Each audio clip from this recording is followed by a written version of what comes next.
하나님의 말씀을 함께 보겠습니다. 시편 76편 말씀입니다.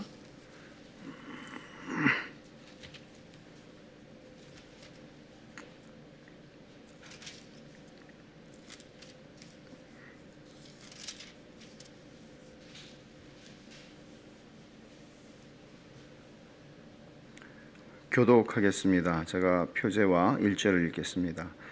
아삽의 시, 인도자를 따라 현악에 맞춘 노래. 하나님은 유다에 알려지셨으며 그의 이름이 이스라엘에 알려지셨도다. 그의 장막은 살렘에 있으며 그의 처소는 시온에 있도다. 거기에서 그가 화살과 방패와 칼과 전쟁을 없이 하셨도다. 주는 약탈한 산에서 영화로우시며 존귀하시도다. 마음이 강한 자도 가진 것을 빼앗기고 잠에 빠질 것이며 장사들도 모두 그들에게 도움을 줄 손을 만날 수 없도다. 야곱의 하나님이여, 주께서 꾸짖으심에 병거와 말이 다 깊이 잠들었나이다. 주께서는 경외 받을 이시니 주께서 한번 노하실 때에 누가 주의 목전에 서리이까. 주께서 하늘에서 판결을 선포하심에 땅이 두려워 잠잠하였나니 곧 하나님이 땅의 모든 온유한 자를 구원하시려고 심판하러 일어나신 때로다. 진실로 사람의 노여움은 주를 찬송하게 될 것이요 그 남은 노여움은 주께서 금하시리이다. 너희는 여호와 너희 하나님께 서원하고 갚으라. 사방에 있는 모든 사람도 마땅히 경외할 이에게 예물을 드릴지로다. 그가 고관들의 길을 꺾으시리니 그는 세상의 왕들에게 두려움이시리로다. 아멘. 시편 76편은 승리의 노래입니다. 이 시편이 이스라엘 역사에 어떤 사건과 연결되는지는 우리가 정확히 알 수가 없는데 적어도 역사 속에서 이 시편이 불려졌던 때들에 대한 기록이 있습니다. 두 가지를 얘기할 수 있는데 1588년에 영국에서는 온전한 종교 개혁을 이루었다고는 할 수는 없지만 그래도 이제 개신교가 됐고, 스페인은 강력한 캐톨릭 국가였습니다. 당시에 영국이 스페인에 무적함대를 무찔렀을 때 1588년에 영국 사람들은 이건 정말 하나님의 도우심이요 은혜였다고 다들 느꼈습니다. 그때 시편 76편을 불렀답니다. 그리고 또 하나는 정확히 400년 전, 그러니까 어떻게 되나요? 1621년 영국의 청교도들이 신앙의 자유를 누리기 위해서 배를 타고 메이플라워를 타고 신대륙, 지금의 미국 뉴잉글랜드라고 그랬죠. 그쪽으로 가게 된 것이 바로 지금으로부터 400년 전인데 그때 그들이 거기서 정착을 하고 이 찬송을 불렀답니다. 하나님께서 기적 같은 승리를 우리에게 주셨다 하는 고백이 이 시편 안에 담겨져 있는 것이고, 또 그들은 그런 고백을 이 시편을 통해서 불렀던 것이죠. 그래서 사실 오늘날에 시편 찬송을 부른다든지 그 전에 어떤 시편 찬송가들이 좀 남아 있죠. 그리고 시편 찬송을 예배 가운데 부르는 교회들도 더러 많아지는 것 같습니다. 그런데 사실 그 자체가 중요한데, 이 시편에 있는 150편이잖아요. 우리가 이제 절반을 건너서 이제 76편을 가고 있는데, 이 시편의 내용들이 정말 무엇을 말하고 있는 것인지, 여러분들이 지금까지 시편 75편까지 우리가 쭉 강해를 했잖아요. 그러면 시편들을 다시 읽으신다고 하면, 특히 요즘에 공동체 성경 읽기를 할 때 뒤에서 하잖아요. 그러면 그 말씀들이 어떤 의미인지가 더 깊어질 수 있으면 좋겠고, 그럴 때에는 정말 우리가 우리 인생의 어떤 순간에 정말 좌절하고 낙심하고 시험에 들고 이럴 때에는 어떤 찬송을, 어떤 시편을 우리가 읽어야 하고 어떤 시편을 노래해야 하고, 이제 그런 것들을 우리가 좀 더 잘할 수 있으면 좋겠다 하는 생각을 합니다. 그러니까 그 전에 영국 사람들이라든지 영국 사람뿐이겠습니까? 신실한 주의 백성들은 이 시편의 말씀을 얼마나 사랑했는지 모르고 그들의 인생의 순간순간에 적절하게 이것이 나의 기도가 되고 이것이 나의 찬송이 되는 그럼으로써 그들의 영혼이 소성케 되는 일들을 많이 경험했던 것이죠. 조금 아까 말씀드린 대로 실제로 이 시편 76편이 이스라엘 역사의 어떤 사건과 관련이 없을 수도 있겠습니다. 벤게메런이라고 하는 학자는 그거를 연결시키려고 하지 말라고 얘기를 합니다. 정확하게 알 수 없다는 것이죠. 그냥 일반화시켜서 읽을 수 있다. 그렇지만 또 학자들은 궁금해하는 분들 아니에요? 그래서 이 시편이 과연 이스라엘 역사의 어느 시대에 어느 사건과 관련이 있는 것일까를 찾고 싶어 했고 또 찾았는데 가장 공통적이어서가 아니라 가장 개연성이 높다고 생각되는 사건은 어떤 것인가 하면 몇 가지를 얘기할 수 있겠지만 그 중에 한 가지를 얘기한다면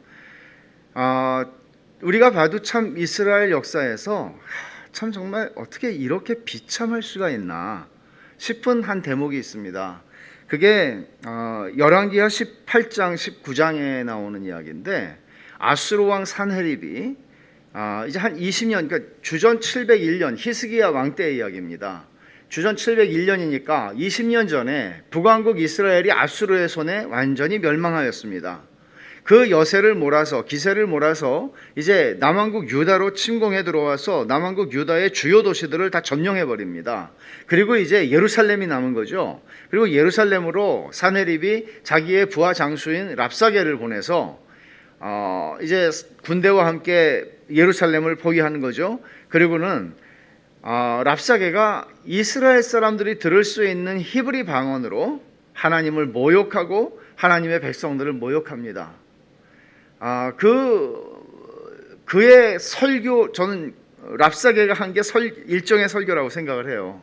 우리가 이 강단에서 전해지는 설교만 듣고 사는 것이 아니라 우리는 세상에서 수없이 많은 설교를 듣고 삽니다. 텔레비전에서 드라마나 어떤 무엇이든지 간에 다 메시지를 전하고 있는 거죠. 우리에게 쉼 없이 전하고 있는 겁니다. 우리는 그 수없이 많은 설교들을 듣습니다. 수없이 많은 메시지들을 듣습니다.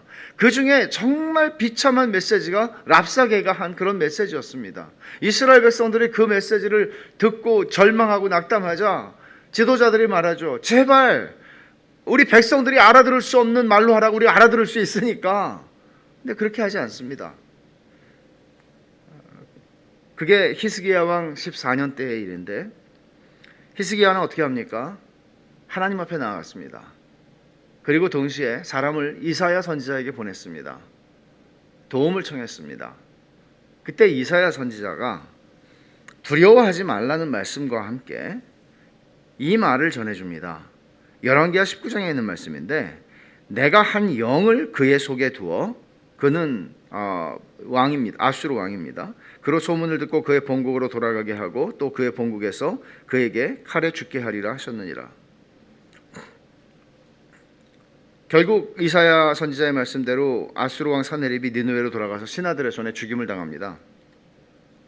그런데 거기서 끝나지 않고 열왕기하 19장을 한번 잠깐 찾아보세요.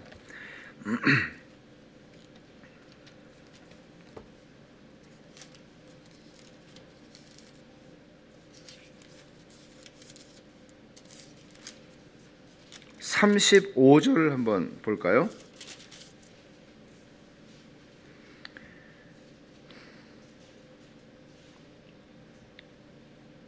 이 밤에 여호와의 사자가 나와서 아수르 진영에서 군사 18만 5천 명을 친지라. 아침에 일찍 일어나 보니 다 송장이 되었더라. 그러니까 하나님의 사자가 아수르군을 쳤는데 18만 5천 명이 다 죽은 거죠. 아주 드라마틱한 그런 일이 일어난 겁니다. 하나님의 성 예루살렘에 와서 하나님과 하나님의 백성들을 조롱하고 모욕하고 한 것에 대한 대가를 하나님께서 치르게 하신 것이죠. 많은 학자들이 아마 이 사건이 이 시편의 내용을 보면 76편에 가장 적합한 사건인 것 같다, 그렇게 얘기를 해요. 그래서 그것이 이 사건과 직접적으로 관련이 있든 없든 이런 배경을 여러분들이 이해하고 정말 모욕을 실컷 당했어요. 너무나 무력하고 갚을 수가 없고 되돌려 줄 수가 없고 억울하고 정말 답답하고 그래서 하나님 앞에 나아갔습니다. 하나님께서 그 일을 이루신 것이에요. 엄청난 승리를 경험한 것이죠. 이런 사건의 배경을 가지고 이 시편이 쓰여졌다고 생각하고 이 시편을 보면 이해가 더 잘 되는 것이죠. 그리고 또 하나 이 시편이 배열되어 있는 맥락에서 보면 74편, 75편, 76편의 이 흐름을 보면 74편에서는 이 세상의 불의함과 부정함과 이런 것들을 당하면서 하나님의 백성이 하나님 앞에 부르짖죠. 하나님은 응답하시지 않습니다. 근데 하나님께 부르짖어요. 계속 부르짖어요. 그게 시편 74편이었어요. 75편에서는 하나님이 내가 정한 기한에 내 뜻을 펼칠 것이다, 심판할 것이다 라고 말씀하는 것이 75편이었죠. 75편 2절에 보면 주의 말씀이 내가 정한 기약이 이르면 내가 바르게 심판하리니 그랬어요. 그러니까 하나님이 이제 심판하시겠다. 근데 정한 기약이 이르러야 되는 거죠. 그런데 오늘 76편에서는 그게 다 성취되는 거예요. 오늘 76편은 그 정한 기약이 이르러서 하나님이 그 일을 행하신 것을 회상하는 이야기예요. 그래서 스펄전은 이렇게 말합니다. 시인은 75편에서 다가올 승리를 믿음으로 노래했고 76편에서는 성취된 승리를 노래한다. 그래서 이 시편 배열의 흐름에서 볼 때 74편에서 시작된 문제가 76편에서 마무리되는 건데 우리의 인생도 그렇죠. 때로는 74편에 머무를 때가 있다고요. 응답이 없어요. 하나님이 말씀하시질 않아요. 상황이 변하질 않아요.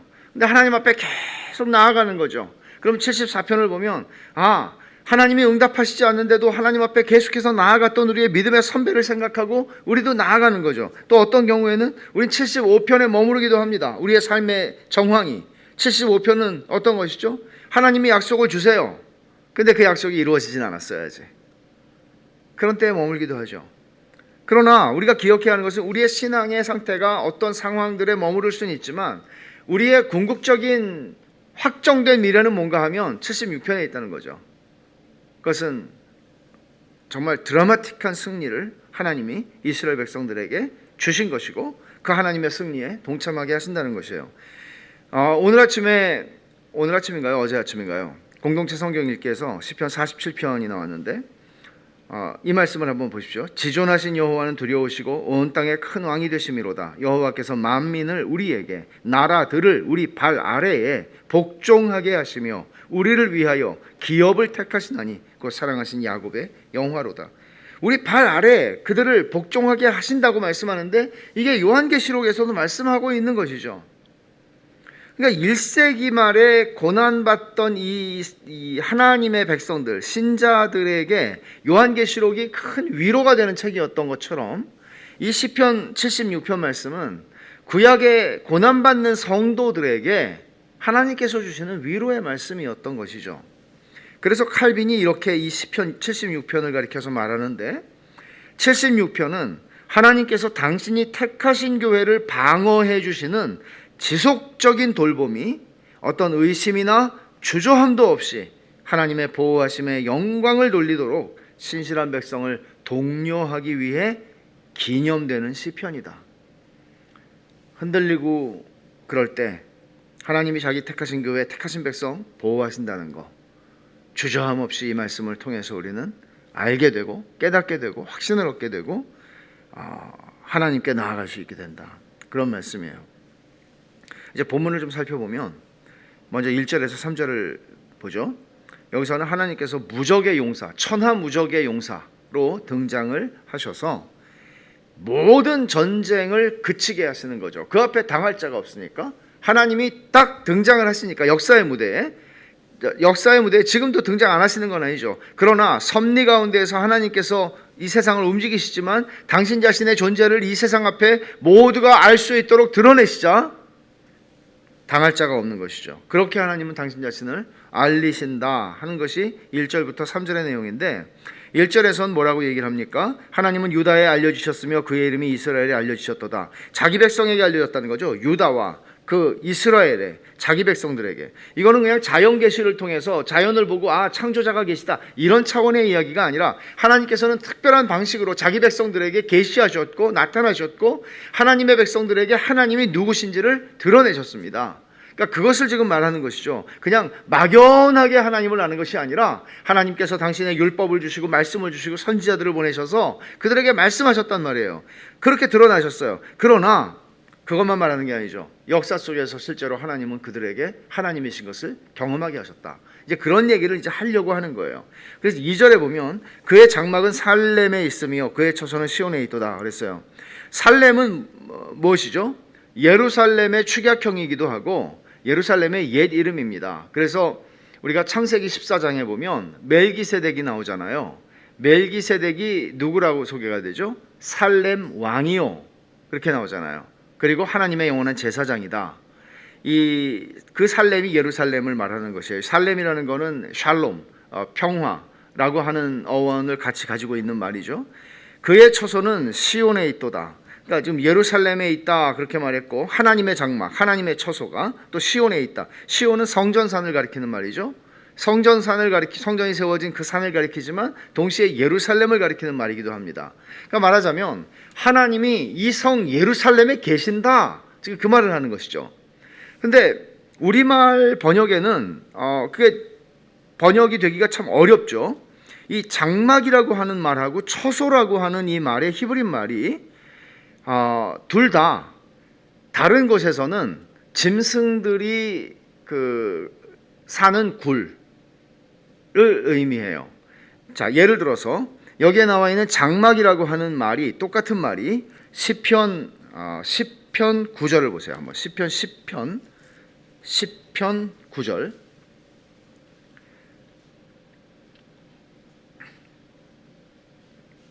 여기서 이 장막이라고 하는 똑같은 단어가 나오거든요. 어떤 것인지 한번 찾아보세요. 시편 9절을 제가 읽습니다. 사자가 자기의 굴에 엎드림같이 그가 은밀한 곳에 엎드려 가련한 자를 잡으려고 기다리며 자기 그물을 끌어당겨 가련한 자를 잡나이다.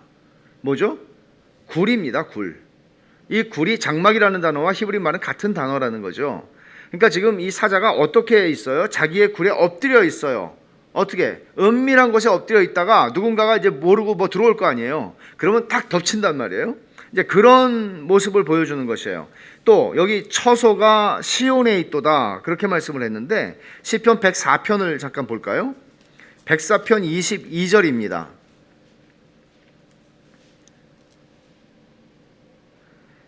백사편 22절에 해가 돋으면 물러가서 짐승들이 이제 해가 돋으면 짐승들은 밤에 활동하고 이제 낮에는 들어가잖아요. 그러니까 해가 돋으면 물러가서 그들의 굴 속에 눕고 그랬는데 이 굴이 아까 시편에서 본 굴하고 같은 단어가 아니에요. 이 굴은 여기 처소, 그의 처소는 시온에 있도다 할 때 처소라고 하는 단어를 굴이라고 번역을 했어요. 그러니까 이 장막이나 처소라는 말은 물론 사람의 장막과 사람의 처소를 의미할 수도 있어요. 그러나 보통 짐승, 특히 사자 같은 이런 맹수들이 이렇게 좀 숨어 있다가 이렇게 좀 하는 그런 장소로 종종 사용이 된다는 것이죠. 그러면 이 시편 기자가 장막과 처소라는 말을 그런 의미가 없는 순수하게 사람의 용도로만 사용할 수 있는 단어를 쓰지 않은 이유가 있는 것이죠. 왜 그런가 하면 지금 아까 그 상황을 한번 생각해 보세요. 지금 사네립이 보낸 랍사게가 히브리 방언으로 막 하나님을 모욕하고 이스라엘 백성들을 모욕합니다. 근데 지금 시편 기자는 뭐라고 얘기하나 하면 예루살렘이 어딘지 아느냐? 예루살렘은 하나님의 장막이고 하나님의 처소야. 근데 장막과 처소인데 뭔가 하면 사자가 지금 여기 웅크리고 있는 굴로 너희들이 들어온 거야. 사자를 지금 너희들이 건드린 거야. 사자가 지금 이 먹이를 삼키려고 지금 웅크리고 지금 공격하는 자세를 가지고 있는데 너희들이 지금 사자를 건드린 거야. 지금 그런 이야기를, 그런 뉘앙스를 가지고 있는 거예요. 그래서 데렉 키드너라든지 또는 리처드 필립스라든지 이런 학자들은 이 시편 76편의 제목을 뭐라고 했나 하면 여기에 그런 말이 나오지 않아요. 사자라는 말이 안 나와요. 근데 이 시편 76편의 제목을 유다의 사자라고 했어요. 그리스도죠. 유다의 사자. 그래서 그런 걸 여러분이 보시면 왜 사자가 여기 안 나오는데 왜 사자라고 했나? 이제 그런 의미가 있다는 것입니다. 3절을 볼까요? 거기에서 그가 화살과 방패와 칼과 전쟁을 없이 하셨도다. 거기에서라는 말은 거기에서 나온다는 말이잖아요. 그러니까 살렘과 시온의 그 장막과 그 처소, 그러니까 사자가 사자굴에서 웅크리고 있다가 이제 계속 이제 사자를 건드리는 거예요. 그러니까 하나님께서 등장하시는 모습을 어떻게 표현하나 하면 사자가 엉 하고 이 굴 속에서 확 나와서 덮치는 것과 같은 그런 모습으로 지금 묘사를 하는 거죠. 그렇게 사자가 나오니까 어떻게 된다는 거예요? 여기 화살과 방패와 칼과 전쟁을 없이 하셨도다. 이 화살이라고 하는 이 말은 이 직역을 하면 번개 같은 화살, 그러니까 뭐 번개처럼 막 쏟아진다는 것인지 아니면 어떤 학자는 불화살일 것이라고도 얘기하고 뭐 등등. 그러나 이렇게 쏟아지던 화살들, 그리고 그들이 자기들을 방어하기 위해서 가지고 있던 방패, 그리고 공격용 칼, 이런 이 마지막에 있는 단어는 전쟁이라는 단어가 나오는데 아마 전쟁도 환유법으로 이 여기 무기들이 쭉 나오잖아요. 화살, 방패, 칼, 그러니까 남은 모든 무기들을 가리켜서 쓰는 말일 수도 있어요. 여튼 하나님께서 그 처소에서 나오시자 모든 전쟁을 없이 하셨다. 왜냐하면 그를 당할 자가 없으니까, 그 사자를 당할 자가 없으니까. 그런 내용을 지금 쓰고 있는 것입니다. 그래서 아까 제가 읽었던 열왕기하 19장 35절에 있는 말씀이 사실은 그 19장의 내용이 이사야 37장에 똑같이 나오거든요. 근데 이사야 37장 36절에 봐도 이렇게 말해요. 여호와의 사자가 나가서 아수르 진중에서 18만 5천인을 쳤으므로 아침에 일찍 일어나 본즉 시체뿐이라. 그러니까 똑같은 말씀을 지금 이사야서에서도 37장에서 똑같이 하고 있어요. 그러니까 이 상황을 생각해 보면 정말 하나님이 딱 나오시니까 여호와의 사자를 보내시니까 18만 5천 명의 아수르군, 당할 자가 없었던 그 소위 천하무적이라고 얘기했던 아수르군이 다 죽는 거죠. 방패도 칼도 화살도 다 무너지는 거죠.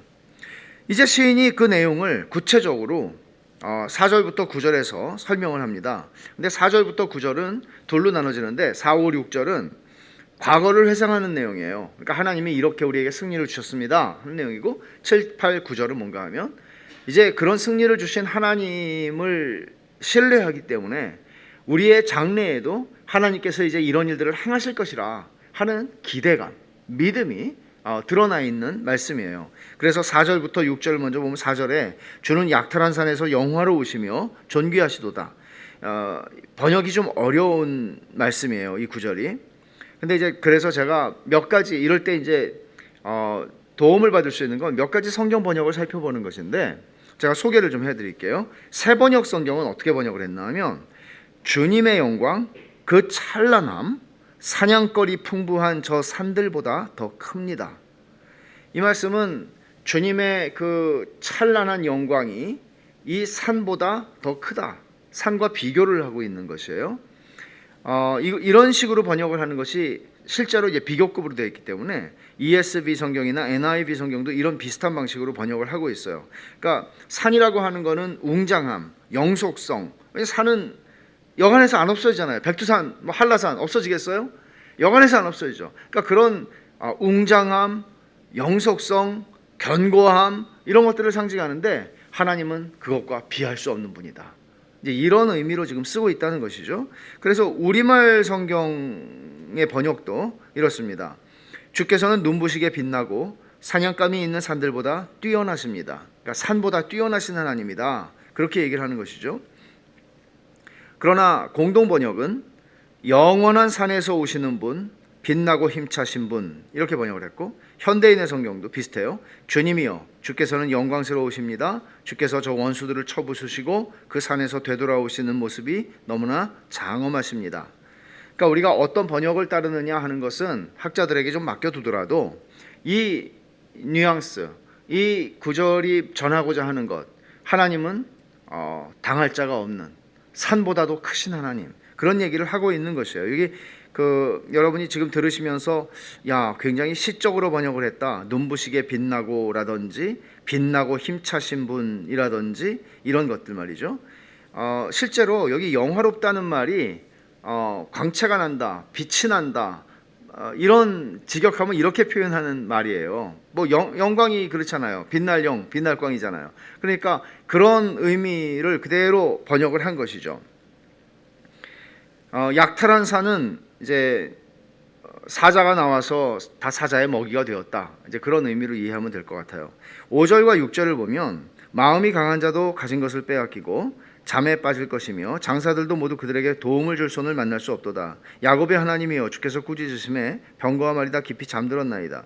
그러니까 원수들이 어떻게 이 드라마 같은 그런 패배를 하룻밤 사이에 당했는가 하는 것을 디테일하게 묘사하고 있는 것이 5절과 6절인데 마음이 강한 자 또 장사들 나오죠. 이게 누굴 가리키겠어요? 이 만약에 우리가 생각하고 있는 게 맞을지 모르고 맞지 않아도 사실은 그런 정황이라고 생각하면 되죠. 하나님의 원수들입니다. 하나님의 백성들의 원수들입니다. 아수르의 왕인 사네립입니다. 또는 그의 장수인 랍사게입니다. 또 아수르의 그 당할 자 없는 군인들입니다. 이 사람들이 마음이 강한 자들이죠. 장사들이죠.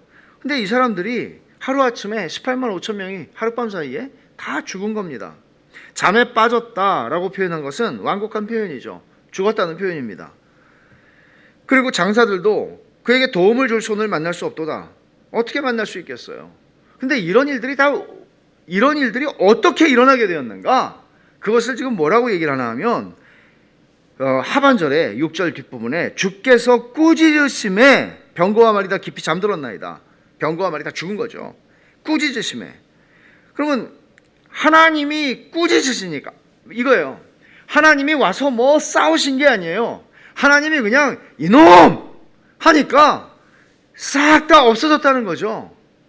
그러니까 하나님은 이런 하나님이다. 이거를 지금 말하고 싶은 거예요. 유다의 사자가 나오셔서 어흥 하면은 다 끝난다. 그런 얘기를 하는 거죠. 그래서 우리가 사실 보면 복음서에서도 주님이 꾸짖으셨다는 말을 종종 우리가 읽어요. 예를 들어 제가 세 구절을 소개를 할 텐데 누가복음 4장을 한번 가봅시다.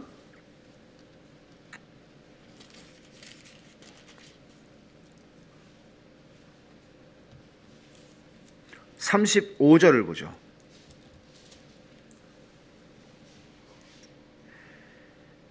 예수께서 꾸짖어 이르시되 잠잠하고 그 사람에게서 나오라 하시니 귀신이 그 사람을 무리 중에 넘어뜨리고 나오되 그 사람은 상하지 아니한지라. 귀신을 향해서 사람 안에 들어간 귀신을 향해서 주님이 꾸짖으세요. 그러니까 주님이 뭐 붙들고 흔들고 씨름을 하고 그러지 않고 꾸짖으세요. 그러니까 귀신이 항복하고 나온단 말이에요. 그 다음에 여기 39절을 보십시오. 예수께서 가까이 서서 열병을 이 시몬 베드로의 장모를 고쳐주신 거예요. 열병을 꾸짖으신데 병이 떠나고 여자가 곧 일어나 그들에게 수종드니라. 예수님께서는 병을 향해서도 그냥 꾸짖으세요. 떠나! 그럼 병이 사라지는 거죠. 그러니까 유다의 사자이신 예수 그리스도께서 이런 하나님이신 것을 드러내는 것이죠. 자, 한 구절만 더 볼까요? 8장으로 넘어가 봅시다. 누가복음 8장 24절입니다.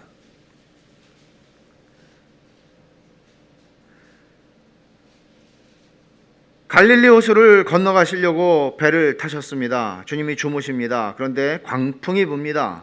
그때 24절에 제자들이 나와 깨워 이르되 주여 주여 우리가 죽겠나이다 한데 예수께서 잠을 깨사 바람과 물결을 꾸짖으시니 이에 그쳐 잔잔하여 지더라. 그러니까 주님이 그냥 꾸짖으신 거예요. 바람과 바다여 조용해. 그러니까 자연 만물이, 질병이, 귀신이 다 복종하는 거죠. 하나님은 이런 하나님이다. 시편 76편의 기자는 이걸 말하고 싶은 거예요. 이런 과거의 승리를 회상하면서 하나님은 이런 하나님이더라. 하나님은 우리를 위해서 싸우시는데 뭐 무기를 준비해라, 뭐 이렇게 해라 저렇게 해라. 그냥 꾸짖으시니까 끝나더라. 여호와의 사자가 나타나서 하룻밤에 18만 5천 명을 죽였는데 그걸 어떻게 설명할 수 있겠어요? 이런 하나님이시다. 이제 7절부터 9절은 이런 하나님의 능력을 본 하나님의 백성들이 장래에 하나님께서 행하실 일을 믿음으로 바라보고 기대하는 내용입니다. 7절을 보면 주께서는 경외 받으실 이시니 주께서 한번 노하실 때에 누가 주의 목전에 서리이까. 오늘 이 설교 제목이 경외 받으실 하나님이죠. 이 경외 받으실 이라고 얘기를 하는데 이런 하나님 앞에, 이런 하나님의 진노 앞에 설 수 있는 사람이 누가 있겠어요, 여러분? 그래서 성경에서는 이런 표현들을 참 많이 써요. 여기서도 누가 주의 목전에 서리이까 그랬는데 말라기 선지자도 그랬죠. 말라기 선지자도 3장 2절에서 그가 임하시는 날을 누가 능히 당하며 그가 나타나는 때에 누가 능히 서리요 라고 말합니다. 우리가 요한계시록에서도 이런 말씀들을 읽지 않았습니까? 요한계시록 6장 17절에 그들의 진노의 큰 날이 이르렀으니 누가 능히 서리요 하더라. 이거는 심판을 받는 사람들이 하는 말이죠. 너무 무서워서. 그래서 하나님은 경외받으실 하나님이다 라고 얘기를 하는 거예요. 9절에. 이 7절에 주께서는 경외받으실 이시니, 경외받으실, 그러니까 하나님을 두려워해라 그 말이죠. 너희가 하나님을 두려워하고 살아라. 하나님을 의식하고 살아라. 항상 하나님을 생각하고 살아라. 지금 그런 말을 하는 것이란 말이에요. 하나님은 그런 분이니까. 여기 7절부터 12절까지 경외받는다, 또 두려워한다 같은 말이에요. 이런 말이 4번 나와요. 7절에서 지금 우리가 읽은 게 있고 8절을 보시면 주께서 하늘에서 판결을 선포하시며 땅이 두려워 잠잠하였다. 두려워라는 말이 나오죠. 또 11절을 보시면 너희는 여호와 너희 하나님께 서원하고 갚으라. 사방에 있는 모든 사람도 마땅히 경외할 이에게, 하나님이죠. 그 다음에 12절에 그가 고관들의 길을 꺾으시리니 그는 세상의 왕들에게 두려움이시로다. 그러니까 두려움의 대상이고 경외함의 대상이 되시는 분, 하나님이다. 이게 이 시편에서 말씀하고 싶은 결론인 것이죠. 8절을 보면 그 심판, 하나님의 심판이 어디에서 시작이 됩니까? 하늘에서 판결을 선포하신다 그렇게 얘기하죠. 그러니까 온 세계에 미치는 하나님의 심판이라는 것이에요. 우리가 요한계시록에서 봤지만 하나님의 하늘 보좌에서 심판이 다 시작이 되죠. 땅이 두려워 잠잠합니다. 그리고 9절은 하나님의 2가지 심판의 특성, 측면을 얘기해 주는데 곧 하나님이 땅의 모든 온유한 자를 구원하시려고 심판하러 일어나신 때로다. 여기 구원한다는 말이 나오잖아요. 그러니까 하나님의 심판은 그냥 심판하고 멸하시는 것만이 아니라 하나님의 심판은 2가지로 나타나요. 악인들을 향해서는 멸하시지만 하나님께서는 의인들을 향해서 그들을 구원하시는 일로 나타납니다. 그래서 여기서 땅의 온유한 자를 구원하시려고 심판하신다 그렇게 표현을 했는데, 이 땅의 온유한 자라는 말은 여기 사실은 이 온유하다고 번역이 되기보다는 억눌린 자들이라고 번역이 되는 경우가 더 많은 단어예요. 이 말은. 그러니까 이 억눌렸다는 것은 다른 말이 아니라 믿음을 가지고 살아간 하나님의 백성들, 의인들을 가리키는 말이에요. 그래서 그들은 믿음을 지키고 살다 보니까, 이 세상에서 나그네처럼 살다 보니까, 이 세상에서 지나가는 자처럼 살다 보니까 이렇게 이 많은 억눌림을 당했다는 것이죠. 고난을 당했다는 것이죠. 그래서 그들을 하나님께서, 믿음을 지키고 살아갔던 사람들을 하나님께서 구원하시리라 하는 말입니다. 그러니까 이 요한계시록 6장에서도 순교한 영혼들이, 그들이 가진 증거를 인해서 순교당한 영혼들이 제단 아래서 부르짖잖아요. 언제 우리 핏값을 갚아주시겠어요? 신원하는 것이죠. 그런 역사가 이 심판 때 일어난다는 것입니다. 이제 결론은 10절부터 12절에 나오는데 결론이자 교훈입니다. 10절은 진실로 사람의 노여움은 주를 찬송하게 될 것이요 그 남은 노여움은 주께서 금하시리이다 라고 말합니다. 이 말씀도 4절만큼 번역이 쉽지 않은 말씀인데 보세요. 이제 이 뒷부분이 사실 어려워요. 근데 앞부분을 보면 이것도 사람의 노여움이 주를 찬송하게 된다. 그러니까 인간들의 분노가 찬송이 될 것이다. 이 말은 분노하던 입술로 하나님을 찬송한다 그런 말씀이 아니라, 이 맥락을 보면 지금 우리가 그냥 설정해 놓은 아수르 군대와의 관계 속에서 한번 생각을 해보세요. 아수르 군이 하나님을 모욕하고 하나님의 백성들을 조롱하고 신앙을 비웃었습니다. 그러니까 이 사람들이 자기들의 이 분노를 여기다가 다 쏟은 겁니다. 그런데 결국에는 어떻게 됐어요? 하나님께서 여호와의 사자가 나타나서 그들을 다 죽이시고, 결국은 인간들이 아무리 하나님을 대적하고 하나님을 향해서 무슨 짓을 해도 결국은 하나님께서 궁극적으로는 하나님이 영광과 찬송을 받으시는 결과가 만들어진다는 것이에요. 그런 사건들을 통해서. 그래서 벤저민 워필드가 이렇게 설명을 합니다. 사탄이 삼킬 자를 찾아 우는 사자처럼 으르렁거려도 그는 입에 재갈이 물려 있고 그 고삐를 쥐고 계신 분이 하나님이시기 때문에 결국은 하나님이 찬송을 받으신다. 그렇게 얘기를 하는 거예요. 이걸 제가 좀 더 설명을 하면 하나님이 이 드라마의 총 감독이시고 연출자시고 각본자세요. 그러니까 이 모든 게 다 감독의 뜻대로 이루어질 것인데 이 항상 이 악인들이 있잖아요. 악인들이 있는데 그들이 가장 힘있게 그 하나님을 대적하는 그런 순간에 또 오히려 이 드라마는 훨씬 더 놀라운 반전으로 원래의 뜻을 감독의 뜻을 이룰 것이라는 것이에요.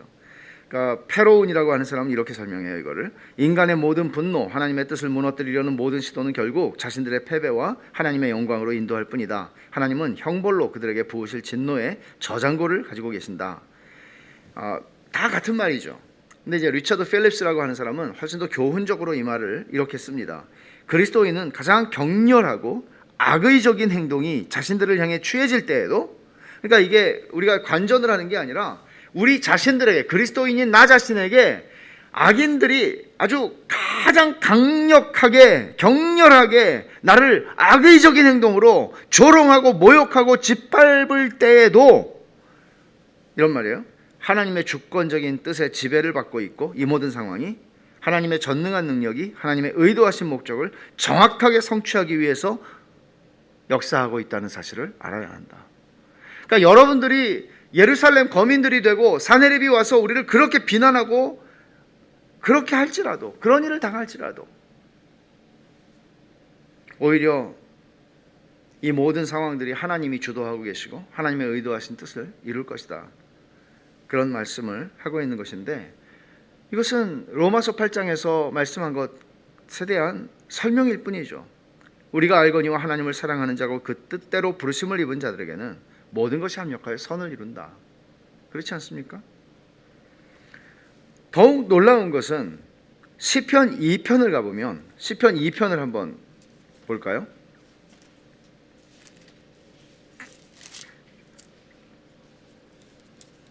1절부터 4절을 보면 어찌하여 이방 나라들이 분노하며 민족들이 헛된 일을 꾸미는가. 세상의 군왕들이 나서며 관원들이 서로 꾀하여 여호와와 그의 기름 부음 받은 자를 대적하며 우리가 그들의 맹 것을 끊고 그의 결박을 벗어버리자 하는도다. 하늘에 계신 이가 웃으심이여 주께서 그들을 비웃으시리로다.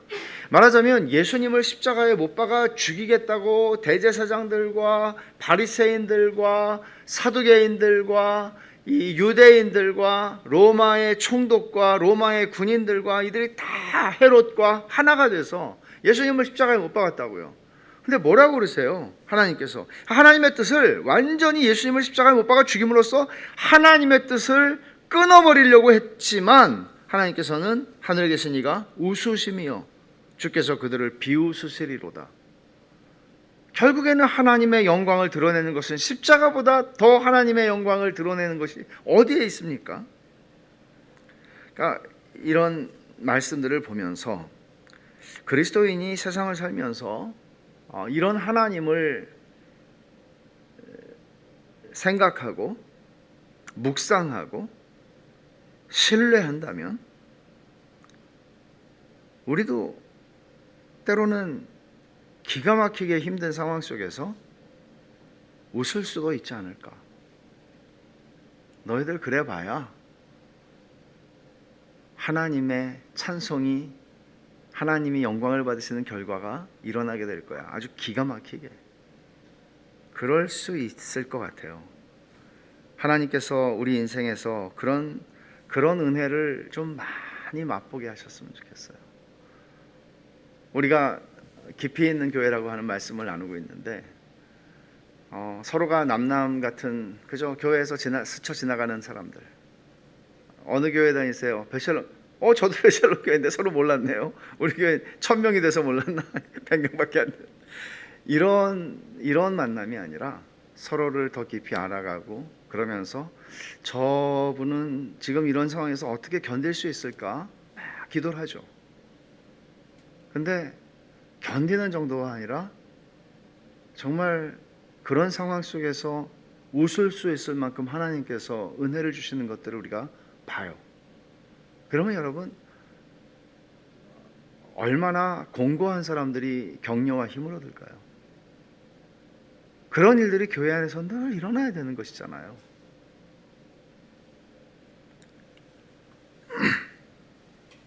이 구절의 진정한 어려움은 하반절인데, 그 남은 노여움은 주께서 금하시리이다. 앞에서 사람의 노여움이라는 말이 나왔는데 여기 노여움 같은 단어예요. 근데 앞에서는 그들의 이 대적하는 자들의 노여움을 얘기했는데 여기 이 말이 어려워요. 그 남은 노여움은 주께서 금하시리이다. 금한다는 표현은 사실은 띠를 띠고 옷을 입을, 이제 이 당시 사람들은 옷을 입는다는 게 띠를 띈단 말이에요. 띠를 떼서 이제 다 이제 묶는단 말이에요.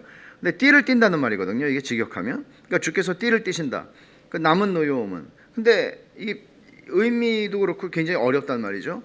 그래서 아마 이제 앞에 있는 노여움은 사람의 노여움이라고 할 수 있지만 뒤에 있는 것은 하나님의 노여움에서 살아남은 자들을 하나님께서 결박하신다. 이제 그런 의미가 아닐까 정도로 이해를 할 수 있을 것입니다. 그리고 11절을 보면 너희는 여호와 너희 하나님께 서원하고 갚으라. 그렇게 얘기해요. 그러니까 이제 하나님께서 다 이루어 주셨어요. 그러니까 우리는 하나님을 기대하면서 이제는 우리가 하나님께 서원한 것들을 갚을 수 있다. 서원을 갚는다라는 말은 하나님을 찬송하고 또 하나님을 인정하는 행위인데, 이게 공적으로 서원을 갚는다고 할 때 이스라엘 백성들은 항상 제사, 예물을 가지고 왔어요. 희생 제물을 가지고 왔어요. 그러니까 이제 그런 표현이에요. 공적으로 너희가 하나님, 사람들 앞에서 서원을 갚는다는 것은, 공개적으로 서원을 갚는다는 것은 나의 모든 삶의 원인이 되시고 모든 것의 설명이 되시고 이유가 되시는 하나님, 나는 이 하나님으로 인해서 기뻐하고 이 하나님께 나의 모든 것을 드립니다 하는 고백인 것이, 공개적인 그런 의미에서 예물을 드렸다고요. 그런 의미를 가지고 있어요. 그래서 뒷부분에서는 서원하고 갚으라 하면서 사방에 있는 모든 사람도 마땅히 경외하리에게, 경외하실 분이지, 경외를 받으실 하나님이시죠. 그분에게 예물을 드리라고, 너희들도 다 그렇게 하라고 얘기하죠. 그리고 12절에서는 그가 고관들의 길을 꺾으시리니, 이 고관들의 길을 꺾는다는 것은 이거를 하나님을 대적하는 사람들이라고 생각한다면 그들이 감히 사자굴을 덮친 거예요. 감히. 그러니까 그럴 수 있는 그들의 용기, 그걸 얘기하는 말이에요. 그래서 그들의 길을, 용기를 다 꺾으신다. 그런 세상의 왕들에게 두려움이 되신다. 근데 여기서 생각할 수 있는 것은 경외라는 말 번역을 하기도 했고 두려움이라는 번역을 하기도 했는데 실제로 두 가지죠. 이 의미는 하나는 즐거운 경외함이 있고요, 하나는 무서운 경외함이 있어요. 무서운 경외함은 경외함이라기보다는 두려움이죠. 그냥 무서운 두려움이죠. 즐거운 두려움은 뭔가 하면 시편 2편을 아까 읽었는데 다시 한 번만 가봅시다. 시편 2편에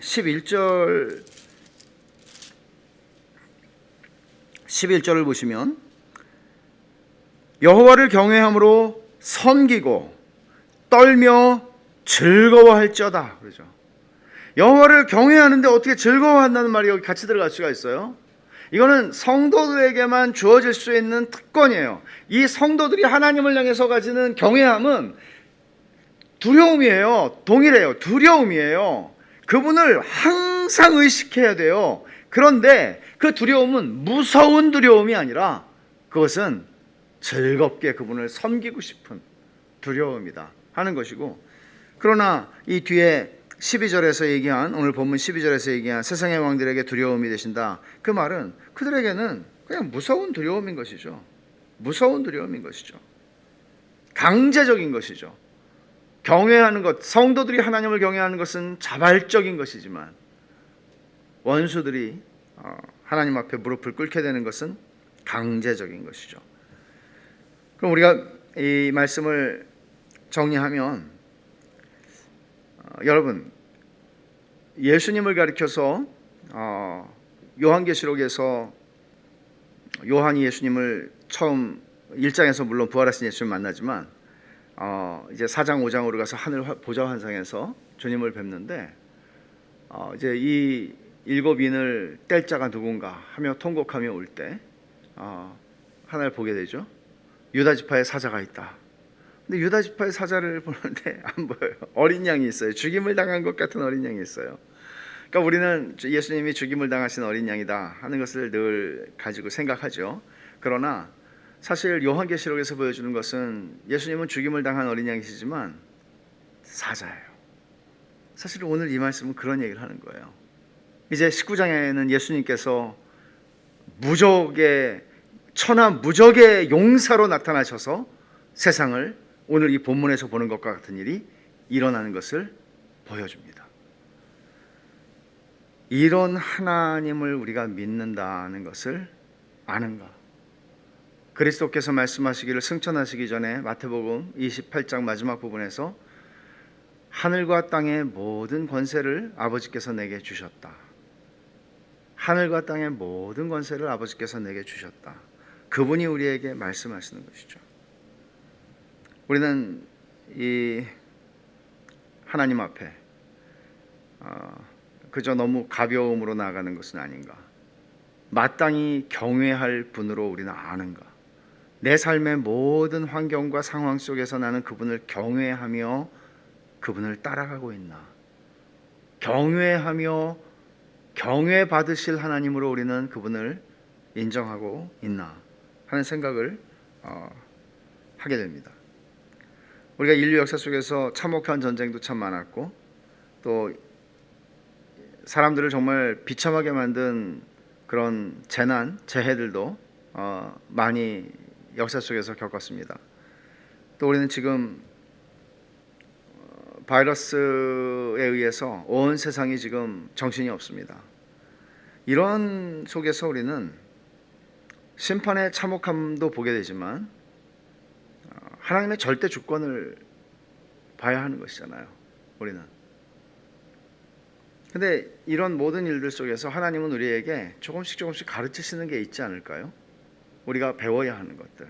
그저 그리스도인들이 코로나 팬데믹의 상황 속에서 그리스도인들의 자세가 단순히 영업도 안 되고 경제적으로 너무 힘들고 하는 많은 사람들 있잖아요. 뭐 그리스도인들 포함해서. 근데 그리스도인들이 가지는 태도는 그리스도를 알지 못하는 분들이 가지는 태도하고는 조금 다른 접근이 필요하지 않나요? 그것은 무엇일까요? 그것은 우리 하나님의 절대 주권을 알고 있는 사람들이잖아요. 이유 없는 고난은 없다는 거 알고 있는 거잖아요.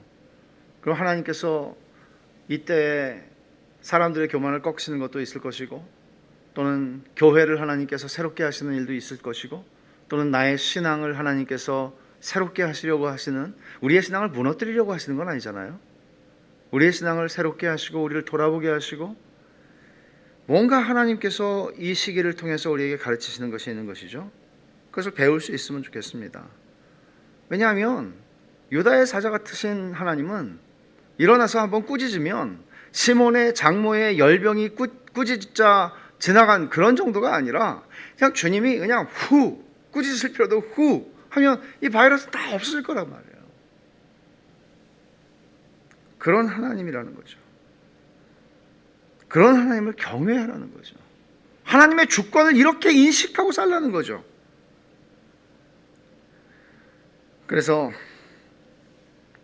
하나님을 경외하고 섬기고 떨며 즐거워하라 하는 말씀이 얼마나 지금 이 시편 76편의 말씀과 잘 맞는 말씀인지 모르겠어요. 베드로 사도는 나그네들아 이렇게 편지를 보냈습니다. 나그네들이요. 소아시아에 흩어져 사는 나그네들이요. 실제로 나그네이기도 했겠지만 그리스도인의 정체성은 나그네라는 것이죠. 나그네는 심하게 말하면 추방당한 사람이고 본토인이 아닌 사람이죠. 비자를 가지고 살아야 되는 사람이죠. 비자를 또 그렇게 잘 안 내주는 나라에서 사는 것은 굉장히 힘든 일입니다. 또 우리는 그렇기 때문에 많은 불이익을 당하면서 살아갑니다. 나그네다. 너희는 나그네다. 이렇게 얘기를 하는 거예요. 나그네만 느끼는 그런 어떤 피로감, 나그네만 느낄 수 있는 절망감이 있어요. 신앙 때문에. 그런데 그들을 격려하면서 베드로 사도가 한 말씀은 이것입니다.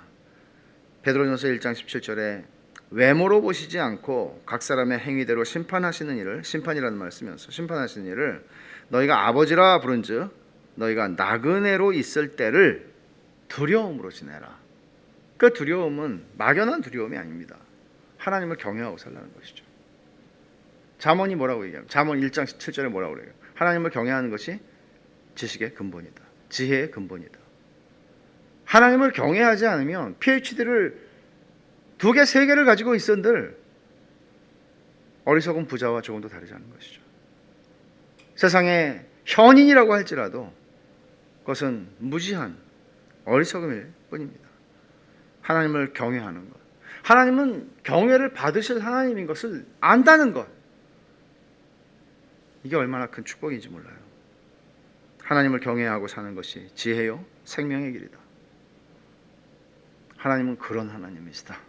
꾸짖으시니까 끝난다.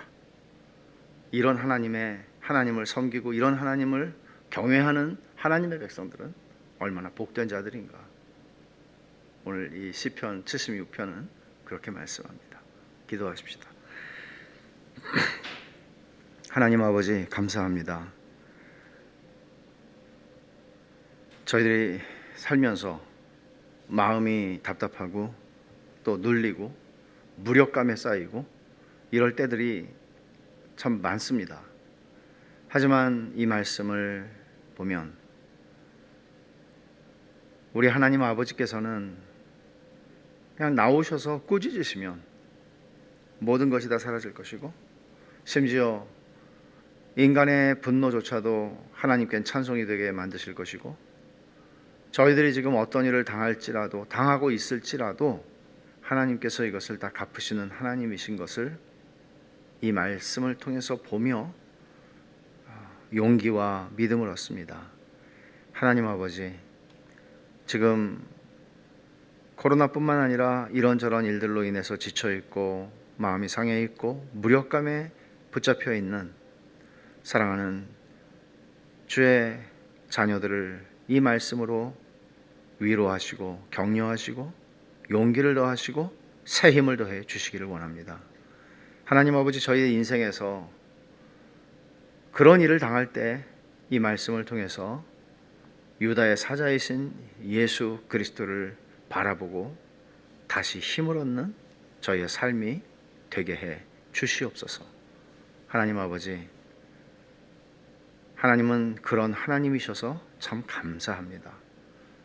그것을 이 말씀을 통해서 보여주시고 가르쳐 주셔서 감사합니다. 저희는 사실 낙심할 일도 절망할 일도 없습니다. 이 하나님을 알고 이 하나님을 경외한다면 저희들도 주님처럼 비웃고 웃을 수 있을 만큼 여유로울 수 있다는 생각을 합니다. 하나님 아버지, 그런 믿음으로 살게 하여 주시옵소서. 예수님의 이름으로 기도하옵나이다. 아멘.